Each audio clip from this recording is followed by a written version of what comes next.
Hey everyone, Gavin here on my YouTube. Hope you're all well, having a great time. I'm in Sri Lanka at the moment, on holiday. Needed one. First sun holiday abroad for a few years, since pre-pandemic time. And it's been quite an eventful week. Been on a safari just today, set some baby turtles free. Gonna do some video content on that. So make sure to subscribe to the channel. The gym here is mint, where I'm staying. So I think I'm going to do a few, I know I'm going to do a few workout videos, and I'll be putting that on my YouTube as well. I've got TikTok, Facebook, Instagram. Feel free to search me at Gavin Townsend Fitness. So I'm going to start doing more fitness and workout content, more nutritional content, and just giving hints and tips really on lifestyle, fitness and health, something I've obviously been part of my entire life. It's been quite an interesting week, observing the markets. When I say the markets, I mean the stock market, the banking system, the macroeconomics of Western culture, things that are happening in the UK and in the US right now. And it's quite troubling to hear that one of the major banks in America has, within pretty much 3 days, has crashed and burnt and has had to have a takeover. I've been following it on Twitter, seeing that, don't quote me on this, but I saw on Twitter today that HSBC acquired the UK division for $1. Now bearing in mind this is a bank which had assets and cash of in a rough estimate of $200 billion. Silicon Valley Bank was the founding, was part of the foundations to a lot of companies we know of today. A lot of technology companies, and as we know of Silicon Valley is the home of tech. A lot of companies have had relationships with that area. Facebook, which is now Meta, Amazon, Apple, Twitter, YouTube, Google, all these big brands which we know in Western culture. And what I'm hearing of more and more so is the possible contagion effect of this bank crisis. And now I can talk with experience because I've gone through a recession, and I'll say firmly right now, I feel that the governments in the UK and America are fudging the facts and figures to offset what is effectively a recession. I appreciate that you've got to go into 2 negative quarters economically with GDP and all this sort of nonsense, but because of the excess money printing, because of the archaic movement that was done to the economy, shutting down businesses like mine, for instance. I closed 2 shops in a year. I lost £40,000 on closing 2 shops. I had to temporarily close my gym. I had to diversify. It's been just constant stress, and I've had to reinvent myself a few times the last few years. And that's just one small business type amongst hundreds of thousands who've been tortured here in the UK and America. And when I look through it with a fine comb, I think, right, I'm following the movement of the WEF, the World Economic Theories, so World Economic Forum. You can see this information on their website, so they'll constantly tell you what they're doing, and it's a bit obvious that the elites and the governments are conspiring to just crash and burn the middle class, especially, and it just feels like a land grab and monetary grab from a lot of people. In Sri Lanka right now, I was talking to our rep who's been driving us around, our tour guide, great bloke, and talking openly and honestly about the relationship with the IMF, and that Sri Lanka's been had a lot of trouble in recent years prior to these financial issues and the C-19. There was a lot of civil war issues between the north and the south, and in recent years the governments have basically robbed the country blind, and now having to rely on bailouts. But I was telling him about the bank bail-ins that were experienced, especially in Cyprus, where my parents were looking to move out there many years ago. And thankfully my parents didn't go. Cyprus had to have effectively a bailout from the IMF. And I was told that the IMF at the time told one of the biggest banks, if not the biggest banks in Cyprus, to do what's called a bail-in. So I'm now starting to hear trending on economic forums and YouTube and Twitter about bank bail-ins, and I thankfully know what a bank bail-in is. And that is basically when the government decides not to print any more money and bail out the bank, and effectively tells the bank that they have to use the monies from the depositors, aka you and I, to prop itself up. And if you look at the small print typically on page 100 that people don't know, people don't read, and the signatories, you'll find that the money's not yours, it's the bank's. For as long as they hold it, for as long as they look after it for you, they can do what the hell they want with it. And they might say that they've got over $200 billion or pounds in deposits. Doesn't necessarily mean they've got that money in the bank physically on tap, because the money comes in, they lend it out. The money comes in, they invest it. They buy bonds and other long-term assets. And that's where Silicon Valley Bank went wrong, mainly, is because they had an excessive amount of money printed in America. All these firms and startups threw all their money and deposits at the bank, and the short-term deposits were put into long-term, low-interest bonds.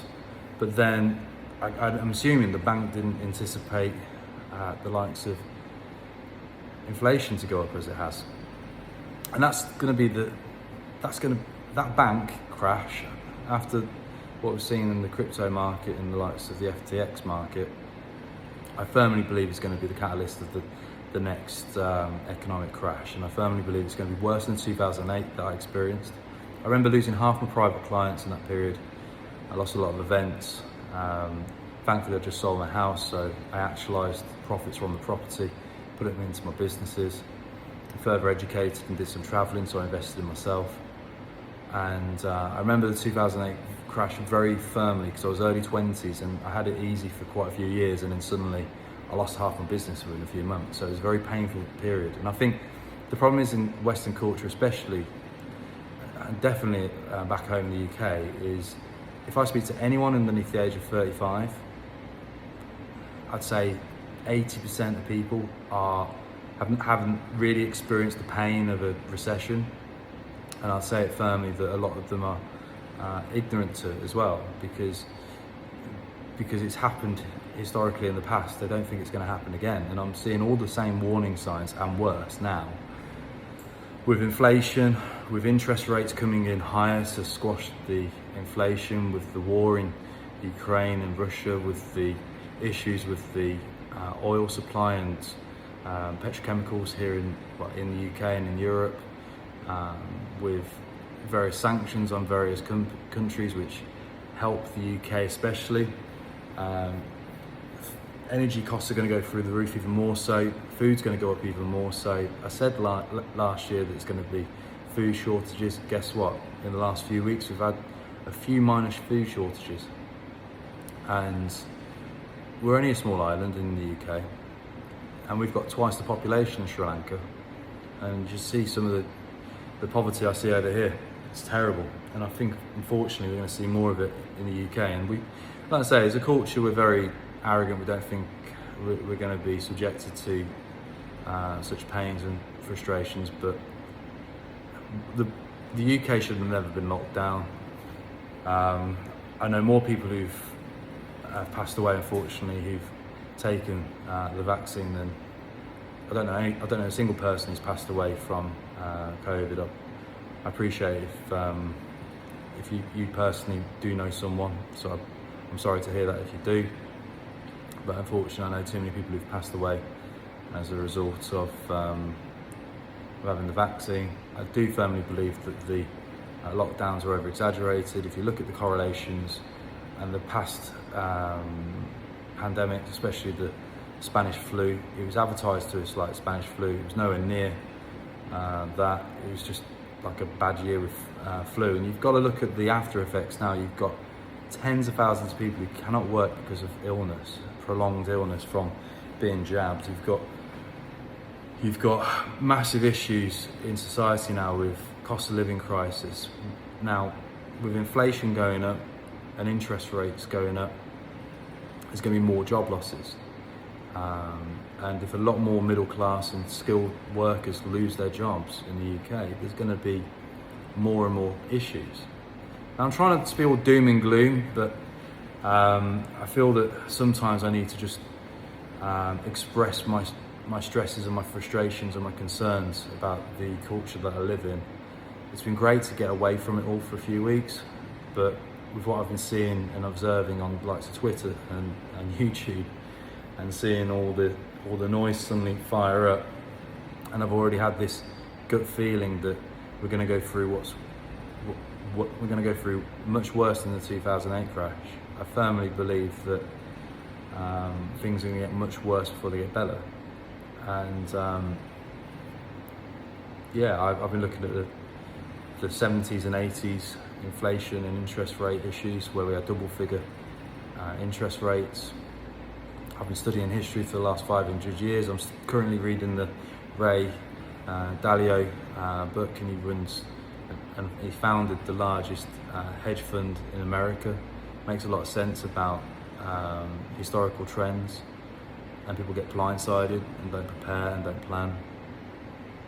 And it's just, I think the best thing anyone can do right now is be a bit more smarter with their money. Try not to be overly flamboyant and flash. Make relative cuts, get out of debt, pay off credit card debt. Don't put all your eggs in one basket, especially when it comes to income and your banking reserves, because as an example, if a bank only insures your money up to a certain amount and you've got all your money in that one bank and it goes under, maybe you might be able to get it all out, but in some cases you might have to wait weeks, months, or even years. And I think a lot of people are going to be unpleasantly surprised, especially if we get another Lehman Brothers 2008 style crash. I listen to Robert Kiyosaki as well, Rich Dad Poor Dad, and he talks constantly about the likes of historical trends. He doesn't trust the government clearly, and the excessive money printing just devalues people's assets. So people think they're living on a gold mine in terms of their property, but if that property bubble crashes, if assets crash because of excess money printing, a lot of people are going to have an unfortunate wake-up call. But that's just my take, that's just my concern. I studied economics quite a lot. I'm a bit boring with it. I'll wind up a few people by talking excessively about it, but that's just my take.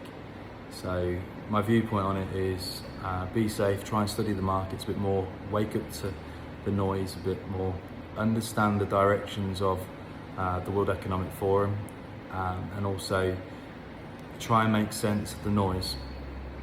And sometimes, like I'm doing at the moment, just tune out to it all, and that will help. So anyway, that's my little rant about global economics and what's happening in Western culture.